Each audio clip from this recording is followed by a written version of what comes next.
I have communicated with Admiral. Lieutenant Morvock's voice was brimming with mockery as he handed the data pad to Go. A desire for parley, he sneered. They appeared to believe words can prevent their assimilation. Inevitable Go, who knew the humans were coming, laughed, a dull and unenthusiastic sound. As usual, they believed diplomacy might save them. Have we scanned? Morvock asked.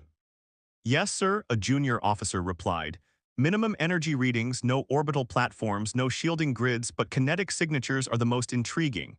He hesitated, then added, fired artillery missiles. The weapons screamed through space. Morvock grinned as if the very idea of resistance amused him. They're defending themselves with a thing called a, Sir Goro added, sneering. The name alone made it sound laughable, like they were about to battle a dragon with spears and stones. On the ground, Captain Roland Roy stood in the dimly lit, dilapidated battle room of the human colony Nova. A table in front of him was cluttered with data sheets and graphic maps. Engineers, seasoned warriors, they were all waiting. Roy spoke calmly, we can't outgun them. Grimm wasn't in the room, but his voice steady came through the comms. Their ships can level this colony from orbit if they choose to. Among the gathered soldiers was a wiry sergeant named Tanner. He was getting agitated. So what's the plan? Roy glared, steel in his eyes. We let them come and we make them bleed. Humanity is not as helpless as they believe. He continued, voice growing firm. They think we're archaic. They're wrong. We're not only fighting for this colony, we're fighting to show them their mistake.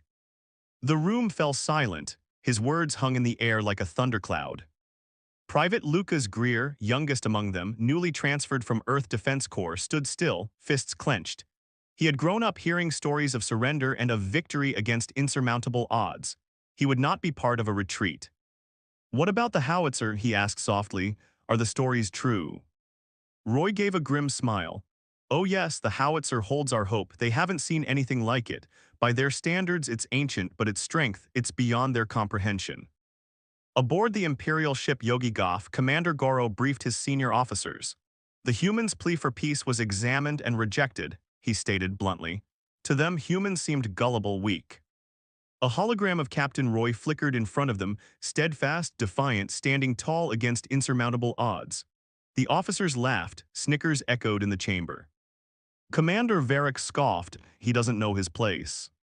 Gro, one of Goro's most valued advisors, frowned with contempt.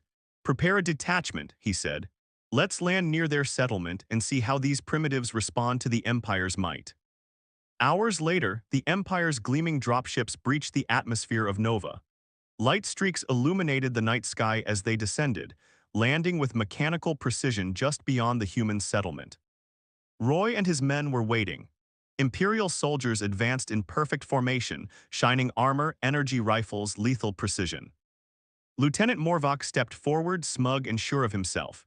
He glanced toward the defenders, humans clustered around a massive old artillery piece on a nearby hill. The howitzer, he said with a chuckle, this is your defense, an old cannon, he laughed. Roy, I almost feel sorry for you. Roy stared back, underestimate us at your own risk. Bold words for a dead man, Morvock sneered. You have until sunrise to surrender or we show you true power. After the Imperial troops withdrew, Roy turned to his soldiers. Let them laugh, he said. Tomorrow they'll learn. On the Yogi Gulf, Goro watched the live feed. He was confident, but a small part of him was intrigued. Was there more to human bravery than stubborn defiance? He nearly scoffed at the thought, but said aloud, more to himself than his officers, they'll fall. They always do. All through the night, the defenders of Nova prepared. Greer stood beside the howitzer, running his hand along its scarred metal surface. They think we're relics, he said softly to Tanner, too old to matter. Tanner gave a grim smile. Let's make them regret ever thinking that. At dawn, the defenders moved into position. The howitzer gleamed in the early light, gold and red painted the sky. The colony, small, fragile, stood defiant in the shadow of Imperial destruction. Roy stood atop the ridge, eyes scanning the battlefield, pits carved in the earth, sandbags hastily packed. The howitzer aimed with exacting precision. It stood like a remnant from a forgotten era, a symbol of human ingenuity. Sergeant Tanner signaled, the Empire is advancing. Roy nodded, let them come. He turned to Private Greer, cannon timing is everything, Greer. Greer straightened, yes sir, we won't fail. The Empire advanced with machine precision. plasma rifles, drones, a tide of gleaming technology. Lieutenant Morvock's voice crackled with smug confidence. Let's teach them a lesson in modern warfare. The first salvo screamed down, energy blasts tearing into trenches. Roy's voice remained calm. Hold your positions, wait for my command. The howitzer stood silent, waiting. Then fire. The howitzer roared to life. Thunder cracked across the sky, a shell screamed through the air, kinetic energy unleashed with terrifying force. It struck the heart of the Imperial line. The explosion was deafening. Imperial soldiers were thrown like ragdolls, their shields useless. Morvock stumbled backward, shocked. How did they? Another shell landed, drones exploded, the formation crumbled, Greer reloaded, sweat streaming down his face. Roy pointed, target their command units, keep the pressure on. On the Yogi Goff, Admiral Gu watched in stunned silence. The live feed showed chaos, Imperial troops retreating. They're using that old thing, he muttered, pointing at the howitzer's image. Varric stood beside him, pale. Perhaps we underestimated their adaptability. Goro's stare cut him off. Deploy the Mets, no more excuses. From the Empire's ranks, massive war machines emerged, towering walkers bristling with cannons, missiles, and plasma shields. Roy watched them come. This is the real test, he muttered. You think we can beat one of those? Greer asked, eyes wide. Roy gave a small smile. I don't know, but we'll give them something to remember. The battle for Nova had truly begun. Make them impatient and they'll exert more effort. That impatience will make tomorrow. Lucas Greer, their fragile private, his young face was disfigured as he leaned forward, exhausted but fueled with determination. What part does it play in the next strike? Roy gave him a quick look. It's our linchpin. You demonstrated its value today, Greer.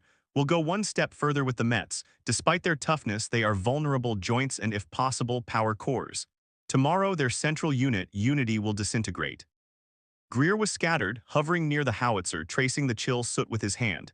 His father had once told him about the barrel, told him that genuine power wasn't found in the weapon but in the determination to use it.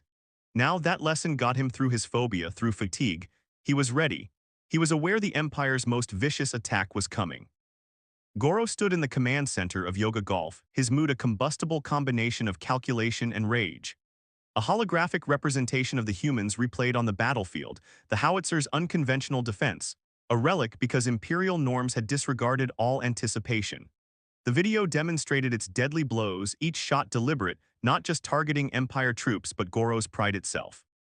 We undervalued them, Commander Varric acknowledged, releasing the tension, quiet, deliberate. Their usage of the land conserved energy.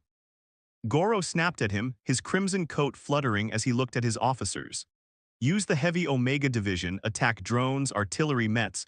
I want orbital suppression fire. Varric hesitated. As the colony was reduced to ash, Admiral, if things become worse, they humiliate the Empire. His voice was cut off by Goro, cold. If they aren't crushed firmly, other colonies will think they can resist. This is no longer about resistance. Conquest is about asserting supremacy. At sunrise, the Empire's complete might fell. The sky of Nova darkened. Huge dropships broke up the clouds, towering Mets in columns, bristling with weapons more sophisticated than anything humanity had encountered. Drones swarmed overhead, casting shadows, their high-pitched whine echoed over the battlefield, a continuous reminder of the power encroaching. From the ridge, Roy observed what was happening, binoculars in hand. He whispered. Greer stood next to him, shivering slightly as he held the howitzer. His eyes were terrified but focused. Sir, we can stop them with a single shot. Roy clapped his shoulder. Remember that spirit, Greer, accuracy over panic, every shot matters. The conflict started fiercely, unrivaled by earlier battles. Missile pods and plasma guns rained destruction on human defenses. Pits turned to charred remains. In response, humans used guerrilla tactics, small team movement to surpass the sluggish Mets, target their weak spots. Roy, concentrate on their legs, someone yelled. They can't fight if they're immobile. Greer repositioned the howitzer, sweat cascading down his face as he focused on a massive mech leading the charge, its energy shield gleaming in the dawn light.